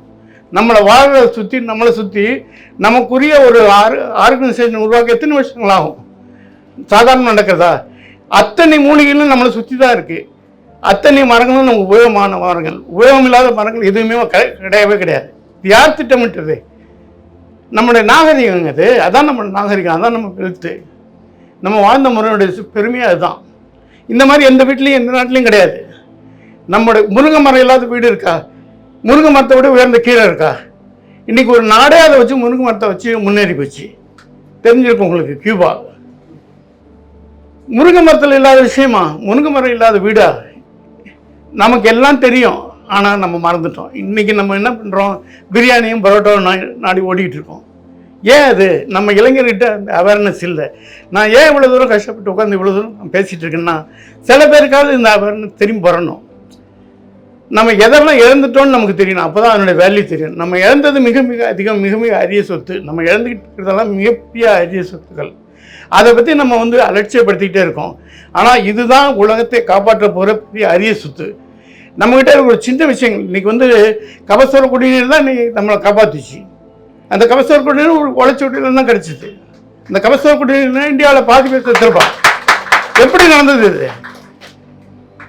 ஒன்றுமில்லை. இப்போ இன்றைக்கி வந்து பப்பாளியில் தான் வந்து டெங்கு வந்து க்யூர் பண்ணுது. இது எப்படி வளர்ந்தது? இதெல்லாம் எங்கே இருந்தது? இது எல்லாத்தையும் நம்ம வந்து டாக்குமெண்ட் பண்ணோம், அதை கடத்தணும். இன்றைக்கி அதை கடத்த மறந்துட்டோம். டாக்குமெண்ட் பண்ணல. ஆங்கில மருத்துவன்றது ஒரு ஃபேஷன், அதில் இன்சூரன்ஸுன்ற ஒரு இதில் மாட்டிகிட்டு இருக்கோம். ஆங்கில மருத்துவத்துக்கு இன்சூரன்ஸ் கிடைக்குன்னு எல்லாருக்கும் அதில் போய் விழுறோம். தமிழ் மருத்துவத்துக்கு இன்சூரன்ஸ் கிடையாது. வேறு வழி இல்லை. எல்லா வகையான கொடுமைகளும் அனுபவிக்க வேண்டியிருக்கு. இன்றைக்கி மல்டி ஸ்பெஷாலிட்டி ஹாஸ்பிட்டலும் இல்லாத குக்கிராமே கிடையாது. அந்த மாதிரி வளர்ந்துட்டுருக்கு. இன்றைக்கி அது வந்து கார்ப்பரேட் லெவலில் ஒரு பெரிய விஷயமாக போயிட்டுருக்கு. இன்றைக்கி ஆன்மீகமாக இருக்கட்டும், இதாக இருக்கட்டும், நமக்கு வந்து மருத்துவம் வந்து என்னென்னா, நம்மளை வந்து மெய்ஞானத்துக்கு போகிற படிக்கட்டு. உடம்பர் வளர்ப்பும் உயிரார் வளர்ப்பணும். உடம்பு வளர்க்காமல் நம்ம உயிர் வளர்க்க முடியாது. உயிர் வளர்க்காமல் நம்ம வந்து ஞானத்தை அடைய முடியாது. முன்னர் உடம்பை இருக்கின்றிருந்தேன், உடம்பினில்லை உருபொருள் கண்டேன், உடம்பை வளர்த்தேன் உயிர் உடம்பை. அதை வந்து அவர் உடம்புல வந்து உருபொருளை கண்டதுக்கு பிறகு உடம்பை வளர்க்கணுன்ற என்ன இருக்குது? ரெண்டே முக்கியமாக சொல்கிறார். என்ன? உடம்புல இருக்கிற இறைவன் இருக்காருன்னு உணரணும், ஞானம் அடைய முடியாதுன்னு உணரணும். நம்ம எதுக்கு உடம்பு வந்து காப்பாற்றணும்? இந்த உடம்புல வந்து நீ மட்டும் இல்லை, நமக்கு மட்டும் சொந்தம் இல்லை. இந்த உடம்பு வந்து இறைவன் இருக்கிற வீடு இது. இந்த வீடை காப்பாற்ற வேண்டிய பொறுப்பு நம்மகிட்ட கொடுத்துருக்காங்க. இதை காப்பாற்றுறதுக்கு எதே இருக்கணும்? மெய்ஞானம் வளரணும்னா மருத்துவம் வளர்ந்தால் தான் அவன் மெய்ஞானம் தான் இந்த பேணியை காப்பாற்ற முடியும். மெய்ஞானம், மெய் இல்லாமல் ஞானம் கிடையாது. அந்த மெய்யை காப்பாற்றணுன்னா நமக்கு ஞானம் மருந்து வேணும். இந்த மருந்துக்கு என்ன டெஃபினேஷனு வள்ளுவர் திருமூலர் சொல்லிட்டார். 4 விதமாக சொல்கிறாரு. உடம்புக்கு வரக்கூடாது, உள்ளத்துக்கு நோய் வரக்கூடாது, நோயே வரக்கூடாது, நீ சாவே கூடாது. இவ்வளோ 4 கண்டிஷனையும் ஃபுல்ஃபில் பண்ணணும். நமக்கு வந்துங்க விருந்து புறத்ததால் தானுன்றது சாவா மருந்துன்னு மெண்டர் பாழுதுன்னு திருக்குறள் சொல்லுது. அப்படின்னு என்ன அர்த்தம்? விருந்தாளி வெளியில் உட்காந்துருந்தான்னா சாவாத மருந்து இருந்தாலும் தனியாக விட்டு சாப்பிடாதுன்றார். அப்போ வந்து சாவாத மருந்து இல்லாத அவர் போய் சொல்கிறாரா வள்ளுவர்? சாவாத மருந்து 2000 வருஷத்துக்கு முன்னாடி நம்மகிட்ட இருந்ததுன்னு தானே அர்த்தம். வள்ளுவர் போய் சொல்லுவாரா? போய் சொல்ல வேண்டிய அவசியம். அவர் எதை உதாரணம் காட்டுறாரு? விருந்து புறத்ததான் தான் உண்டல், சாவா மருந்துன்னு மேண்டர் பாழுது. சாவாத மருந்து இருந்தாலும் தனியாக சாப்பிடாத, விருந்தாளியை வெளியில் உட்கார வச்சுட்டு அப்படின்றார். அந்த அளவுக்கு நம்மக்கிட்ட சாவா மருந்து இருந்தது. நம்ம எல்லா வகையிலையும் உயர்ந்திருந்தோம். ஆனால் நம்ம மறந்துட்டோம். நம்மளை வந்து மெஸ்மரிசை பண்ணி, நம்மளை வந்து மூளைச்சலவை பண்ணி, வேற ஒரு இதுக்கு அழைச்சிட்டு போகிறாங்க. அது வந்து நம்முடைய நம்மளை சுற்றி இருக்கிற பல விஷயங்கள், நம்ம டிவி, நம்ம சேனலு, நம்ம படிக்கிற புத்தகங்கள் எல்லாமே நம்மளை வந்து மிஸ்கைட் பண்ணுது. நம்ம சிலபஸும் தப்பாக இருக்குது. நம்ம ஸ்கூலில் எதுவுமே நல்ல விஷயங்களை கற்றுக் கொடுக்குறதில்ல. நம்மகிட்ட மாரல் எஜுகேஷன் கிடையாது, ஒரு இது கிடையாது. ஏதோ விதமாக போயிட்டுருக்கோம். நம்ம வந்து நம்ம எப்படி இருக்கணுன்றது நம்ம தான் டிசைட் பண்ணணும், வேறு யாரும் டிசைட் பண்ணக்கூடாது. நீங்கள் வெளியில் என்னமே வேண்டாலும் இருக்கலாம், ஆனால் நம்ம எப்படி இருக்கணுன்றதை நம்ம முடிவு பண்ணி நம்ம இருக்கிற வரைக்கும் நம்ம ஆரோக்கியமாக இருக்கணும், இருக்கிற வரைக்கும் எனர்ஜெட்டிக்காக இருக்கணும், இருக்கிற வரைக்கும் நான் என்ன செய்யணுமோ அதை செய்யணும். இதுதான் நம்ம வாழ்க்கை குறிக்கோளாக இருக்கணும். இதுதான் சித்த மருத்துவனுடைய வரலாறு. இப்போ இன்னும் கொஞ்சம் விரும்புனீங்கன்னா நான் சில எவிடன்ஸு, இந்த கல்வெட்டு இதை பற்றி எவிடன்ஸு இன்னும் கொஞ்சம் எலாபரேட்டாக சொல்லணும்னா சொல்கிறேன். இல்லைன்னா வேறு ஏதாவது கேள்விகள் இருந்து கேட்குறதாலும் கேட்கலாம். ஆமாம், இல்லை கேள்விகள் கேட்குறது. இப்போது நான் வந்து கல்வெட்டுகளை பற்றி சில சொல்லியிருந்தேன். இப்போது நம்ம வந்து மருத்துவமனைன்றது வரலாற்றில் வந்து கல்வெட்டு ஆதர சாலை, ஆரோக்கிய சாலை என்று சொல்ல இருப்பேன். திருமுக்கூடல் கல்வெட்டில் பற்றி நமக்கு நிறைய கிடச்சிருக்கு. இதில் வந்து இன்னும் நான் வந்து லிஸ்ட்டை மட்டும் படிச்சிடுறேன். திருமுக்கூடல் கல்வெட்டு வந்து நிறையா இருக்குது. அதில் வந்து 4 தானங்களை பற்றி நான் சொல்லியிருந்தேன். அன்னதானம், அபயதானம், ஔஷத தானம், சாத்திர தானம். அதாவது அன்னதானம்னா தெரியும் நம்ம எல்லாருக்கும். அபயதானம்னா அபயம் கொடுக்கறது. 5 நாளுக்கு இன்னும் ஒரு அபயம் கொடுக்கறதுக்குன்னு, அதாவது பயந்தவர்களுக்கு தங்கறதுக்குன்னு ஒரு அபயம் கொடுக்கறதுக்கு ஒரு சாலை ஒன்று வச்சுருந்தாங்க. ஔஷத தானம் கொடுத்தாங்க, சாஸ்திர தானம் கொடுத்தாங்க. சாஸ்திர தானம்னா புத்தகங்கள் கொடுக்குறது, நூல்கள் கொடுக்குறது. இந்த 4 வகையான மருந்து வந்து தானங்கள்லாம் கொடுத்துருக்காங்க. அப்போ பிறகு வந்து நம்மக்கிட்ட 14 கீழ்கணக்கு நூலில் வந்து ஏலாதி, திருப்பஞ்சமூலம், திருக்கடுகம், இதெல்லாம் இந்த புத்தகம் வந்து நான் எழுதின புத்தகம் தான். வேற புத்தகத்தை பார்த்து படிக்கிறேன்னு நினச்சிக்காதீங்க. இந்த சித்த மருத்துவ சிந்தனைகள்னு வந்து நான் தான் எழுதியிருக்கேன் இந்த புத்தகத்தை. இதை 3 வருஷத்துக்கு முன்னாடி வந்து தினமலரில் புத்தகமாக போட்டிருக்காங்க, என்கிட்ட இல்லை. நான் வந்து இப்போ நிறைய மறந்துட்டேன். இப்போ நான் நிறைய வேறு விதமான ஆய்வில் இருக்கேன். நான் வரலாற்றில் ரொம்ப டீப்பாக போயிட்டுருக்கேன். இதை பற்றி கொஞ்சம் மறந்துருக்கேன். அதனால் நான் எழுதின புத்தகத்தை நானே படிக்கிறேன். இந்த புத்தகம் நான் எழுதின புத்தகம் தான். அப்போது வந்து நம்மக்கிட்ட என்னென்ன இருந்ததுன்னா, ஏலாதின்ற ஒரு நூல் இருந்தது, சிறுபஞ்சமூலம்ன்ற ஒரு நூல் இருந்தது, திருக்கடகம்ன்ற ஒரு நூல் இருந்தது. இப்போது ஒரு மருந்து பேரில் நூல் வைக்கிறாங்கன்னா அந்த மருந்துகள்லாம் எவ்வளோ ஃபேமஸாக இருந்திருக்கணும். நூல் ஃபேமஸ் இல்லை, ஆனால் மருந்து ஃபேமஸ்ஸு. அப்போ அதனால் மருந்து பேரில் ஒரு நூல் பண்ணியிருக்காங்க. அப்போ அந்த அளவுக்கு மருத்துவ அறிவு, மருத்துவ நூலை பற்றிய அறிவு, அதை பற்றி எண்ணங்கள் வந்து நம்மகிட்ட அதிகமாக இருந்திருக்கு. அதனால் அவங்க புதுசாக நூல்களுக்கு இந்த மருந்துகள் பேர்லேயே நூல்கள்லாம் ஏற்பட்டிருக்காங்க. அதாவது நான் மறுபடியும் சொல்கிறேன், ஏலாதின்ற ஒரு நூல் இருந்திருக்கு, சிறுபஞ்சமூலம்னு ஒரு நூல் இருந்திருக்கு, திருக்கடுகம்ன்ற ஒரு நூல் இருந்திருக்கு. அப்புறம் பூம்புகார் நகரத்தில் சக்கரவாள கோட்டம்னு ஒன்று இருந்தது.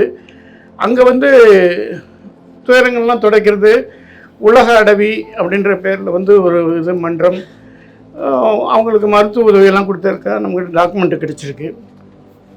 அப்புறம் வந்து தஞ்சாவூரில் இருக்கிற தேவராயன்பேட்டை கல்வெட்டு வந்து தஞ்சாவூரில் வந்து மருத்துவமனை இருந்த குறிப்பு இதோ முடிச்சிடறேன்.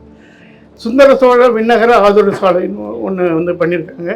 அதை பற்றி இது கிடச்சிருக்கு. திருவிசநல்லூர் மருத்துவமனையை பற்றி நம்மகிட்ட டாக்குமெண்ட் இருக்குது. வேம்பத்தூர் மருத்துவமனை கிட்ட பற்றி நம்மக்கிட்ட டாக்குமெண்ட் இருக்குது. திருமுக்கூடல் வீரசோழன் ஆதர சாலையை பற்றி நம்மக்கிட்ட டாக்குமெண்ட் இருக்குது. ஆலப்பாக்கம்ன்ற மருத்துவ சாலையை பற்றி நம்மக்கிட்ட டாக்குமெண்ட் இருக்குது. கோதண்டராமன் அசுதாமப்பட்டன்ற மருத்துவமனையில் டாக்டர் பேர்லாம் நம்மக்கிட்ட இருக்குது. அங்கே வந்து பரிகாரம் பண்ணுவது இருவர் அப்படின்னு ஒரு கல்வெட்டு இருக்குது. பரிகாரம் நம்ம வந்து சில பேரை வந்து பரியாரின்னு சொல்கிறோம் இல்லையா, அதனோட வார்த்தை அங்கே இந்த கல்வெட்டில் இருக்குது. பரிகாரம் பண்ணுவோர் அப்படின்னு இருக்குது. பரிகாரம்ன்றது தான் இன்றைக்கி பரியாரி அப்படின்னு, அதாவது மருத்துவத்துக்கு உதவி பண்ணுறவங்க பரியாரி.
உண்டு. ராவணன் வந்து 10 கலைகளில் மிகச்சிறந்து இருந்தார். இசை, வானசாஸ்திரம், அரசியல், மனோதத்துவம், மந்திரம், மருத்துவம், ஜோதிடம், விஞ்ஞானம், ஓவியம், இதே மாதிரி 10 கலைகளில் அவர் வந்து நிபுணராக இருந்தார். அதுதான் 10 தலைகள்னு சொல்லிட்டோமோ என்னமோ தெரியல. ஆனால் அவர் 10 கலைகளில் பெரிய ஆளாக இருந்தார். அப்புறம் அர்க்க பிரகாசான்னு ஒரு இது நூல் வந்து அவர் ராவணன் வெளிவந்திருக்கு. அந்த அர்க்க பிரகாசன்றது வந்து மிகச்சிறந்த ஒரு நூல். ஏன்னா அந்த அர்க்கம்ன்றதை வந்து நம்ம இன்றைக்கி வந்து நம்ம மறந்துட்டோம். அர்க்கம்ன்றது என்னென்னா, இப்போ நான் அதை வந்து நான் ஒரே ஒரு சின்ன இன்ஃபர்மேஷன் சொல்கிறேன். அதை நான் வந்து இப்போ ஒரு எக்ஸ்பெரிமெண்டலாக பண்ணிகிட்ருக்கேன். அதாவது ஒரு மூட்டை நெல்லிக்காய், அதாவது நாட்டு நெல்லிக்காயை ஒரு பாட்டில் ஆக்கி நான் சாப்பிட்டுட்ருக்கேன். சாப்பிட்டு பார்க்குறேன். அதாவது நம்ம வந்து ஒரு மூட்டை நெல்லிக்காய் சாப்பிட முடியுமா? ஆனால் அந்த ஒரு மூட்டை நெல்லிக்காயினுடைய சத்தை வந்து சார எடுக்கிறதுக்கு தான் அர்க்கம்னு பேர். அர்க்கம்ன்றது அராக்குன்ற பேர் இது வந்துருக்கு. அதை வந்து வடித்து எடுக்கிறதுக்கு ஒரு முறையெல்லாம் இருந்திருக்கு. அதை ராவணன் சொல்லியிருக்காரு. அந்த முறைப்படி ஒரு மூட்டை நெல்லிக்காயிலேருந்து அதை ஒரு லிட்டர் சாறு எடுத்து அந்த சாரை வந்து தினைக்கும் கொஞ்சம் கொஞ்சம் நான் சாப்பிட்ருக்கேன். ஒரு எக்ஸ்பெரிமெண்டல் பேசிஸ் பண்ணிகிட்ருக்கோம். இதேமாரி எல்லா மூலிகையிலையும் அதுக்கடுத்து மூக்கரட்டை பண்ண போகிறோம், அமிர்தவல்லின்ற இதை பண்ண போகிறோம், சில விஷயங்கள்லாம் பண்ண போகிறோம். அப்போது இந்த மாதிரிலாம் சிறந்த முறையில் நம்மகிட்ட இருந்தது. அர்க்க வைத்தியம் நம்மகிட்ட இருந்தது. அந்த அர்க்கத்தை வந்து நம்ம வந்து பயன்படுத்தணும். அதாவது இன்றைக்கி வந்து நம்ம வந்து சுண்டைக்காய் நல்லதுன்னு எல்லாருக்கும் தெரியும். 1 கிலோ சுண்டைக்காய் நம்மளால் சாப்பிட முடியுமா? ஆனால் நம்மக்கிட்ட 1 கிலோ சாப்பிட்டு தான் அந்த எஃபெக்ட் வரும். ஏன்னா இப்போ விளையிற சுண்டைக்காயில் அதனுடைய தன்மை இல்லை, மண்ணுக்கும் தன்மை இல்லை, நமக்கும் தன்மை இல்லை. அப்போ நம்ம 1 கிலோ சாப்பிட்டா தான் அந்த அவங்க சொல்கிற இது நமக்கு கிடைக்கும். ஆனால் 1 கிலோ நம்மளால் சாப்பிட முடியாது. அப்போது நம்ம அந்த 1 கிலோ சுண்டைக்காயினுடைய தன்மை பூரா ஒரு 10 கிராமில் 20 கிராமில் ஆக்கிட்டோம்னா நம்ம 1 கிலோ சாப்பிட்டது மாதிரி நம்ம பண்ணிக்க முடியும்.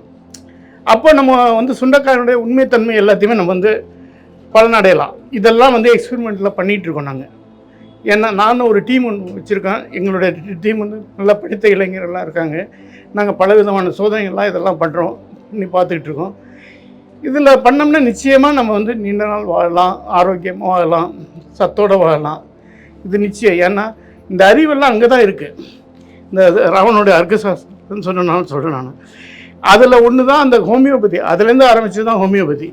அவங்க வந்து மதர் டின்ச்சர்னு சொல்கிறதெல்லாம் இதில் ஒரு பார்ட்டு தான். ஆனால் அவங்க சொல்கிறது தப்பு, நம்ம சொல்கிறது வேறு, அது வேறு. அவங்க வந்து டின்ச்சர் ஆல்கஹாலில் வந்து ஊற வச்சு அதை வந்து மதர் டின்ச்சர் பண்ணுறாங்க. நம்ம முறை அப்படியும் இல்லை, காய்ச்சி வடித்தலும் இல்லை. இது வந்து வேறு ஒரு எக்ஸ்ட்ராடனரியாக ஒரு வித்தியாசமான முறையில் அதனுடைய சத்தம் மட்டும் பிரித்து எடுக்கணும். அதை மாதிரி பண்ணுறதுக்கு இருக்குது. இப்போது நம்ம நிறைய மருத்துவ நூல்கள்லாம் வந்து எழுந்துட்டோம். அந்த லிஸ்ட்டை மட்டும் தயவுசெய்து இன்னும் படிச்சிடறோம். அகத்தியர் பேரில் 81,000 பாடல் இருந்திருக்கு. அதேமாதிரி 51,000 பாடல் இருந்திருக்கு, 30,000 பாடல் இருந்திருக்கு, 21,000 பாடல் இருந்திருக்கு. இதெல்லாம் அகத்தியர் பேரில் இருந்தது. 18,000 பாடல் இருந்திருக்கு, 8,000 பாடல் இருக்குது. பரஞ்சோதி இருந்தால் 8,000 பாடல் இருந்திருக்கு. கோரக்கர் வெண்பான்னு இருந்திருக்கு. மச்சமணி பேரில் இருந்தது இல்லை. நம்மளை இழந்துட்ட புத்தகத்தை சொல்கிறேன். சங்கரமுனி கிரந்தம்னு இல்லை, மாபுராணம்னு இல்லை. இன்னும் நிறைய புத்தகங்களும் நம்ம எழுந்துட்டோம். சிந்தாமணி மருத்துவத்தை எழுந்துட்டோம். அப்போ இன்னொன்று என்னென்னா, வெடியுப்பை பற்றி நான் சொல்லலை. இப்போ 2-3 விஷயங்கள் சொல்லணும்னு நினச்சேன். முக்கியமாக நம்ம வந்து ஐரோப்பியர்கள் நம்மளை வந்து ஒடுக்குனதில் வந்து என்னென்னா, வெடியுப்பு வந்து பார்த்து நம்மக்கிட்ட பயந்தாங்க. ஏன்னா நம்மக்கிட்ட 32 விதமான உப்புகள் வந்து நமக்கு தெரியும். நம்ம இப்போ நினச்சிட்ருக்கோம் இந்த சோடியம் குளோரைடு வீட்டில் பண்ணுற உப்பு தான், இந்த உப்பு தான் நினச்சிட்ருக்கோம். அப்படி இல்லை, 32 வகையான உப்புகளை பற்றி நமக்கு தெரியும். அதில் ஒன்று வந்து வெடியுப்பு. அந்த வெடியுப்பை வந்து நம்ம வேலுநாச்சியார்லேருந்து திப்பு சுல்தான்லேருந்து எல்லாருமே பயன்படுத்த பார்த்து இவங்கெல்லாம் பயந்துட்டாங்க. ஏன்னா இவன் வந்து நிலத்துலேருந்தே எடுக்கிறான், அதை வந்து கந்தகத்தை எடுக்கிறான், வெடியுப்பு எடுக்கிறான், வெடிக்க வச்சிடுறானே, இவங்ககிட்ட அதை கிடைக்கக்கூடாதுன்னு அதுக்கெல்லாம் சட்டங்கள்லாம் போடுறாங்க. வெடியுப்பு தடை சட்டங்கள்லாம் போடுறாங்க. வெடியுப்பு யாரும் எடுக்கக்கூடாதுன்றாங்க. அவங்க விதவிதமான சட்டங்கள் போடுறாங்க. அதில் வந்து இந்த மாதிரி உப்பு சத்தியாகிரகம்னா அதில் தான் வந்தது. அவங்க உப்பு சத்தியாகிரகம்னா வெறும் சோத்துப்பு கண்டுபிடிக்கிறதுக்காக போல எந்த உப்புமே எடுக்க முடியாது. நம்ம ஏன் அந்த சட்டம் வந்ததுன்னா, எந்த உப்பும் நீ செய்யக்கூடாது. 2வது ஃபாரஸ்ட் ஆக்ட்னு ஒரு ஆக்ட் கொண்டு வந்தாங்க. ஃபாரஸ்ட்டுக்குள்ளார நீ போகக்கூடாது. போனால் தான் நீ மூலிகை பிரிப்பேன், அதை பிரிப்பேன், இரும்பு செய்வேன், அதை பண்ணுவேன், இரும்பு சுரங்க இடுவேன். ஃபாரஸ்ட் ஆக்ட் இன்னை வரைக்கும் இருக்குது. அதேமாதிரி பாய்சன் ஆக்ட்னு ஒரு ஆக்ட் கொண்டு வந்தாங்க. பாய்சன் எந்த பாய்சன் யூஸ் பண்ணக்கூடாது. வீரம் பூரம் வந்து தொடவே கூடாது. மெர்க்குரி தொடவே கூடாது. இந்த மாதிரி பல விதமான சட்டங்கள் போட்டு நம்ம வைத்தியத்தை மூலப்பொருளுக்கு கண்ட்ரோல் வச்சாங்க. நம்ம மூலப்பொருளை கண்ட்ரோல் வச்சோடனே நம்ம என்ன வைத்தியம் தானே, அதாவது எரியிற அடுப்பில் இதை பிடுங்கினா என்ன ஆகும், தானாக இது பண்ண. ரெண்டாவது நம்ம என்ன பண்ணோம், மதிப்பு குறைச்சாங்க.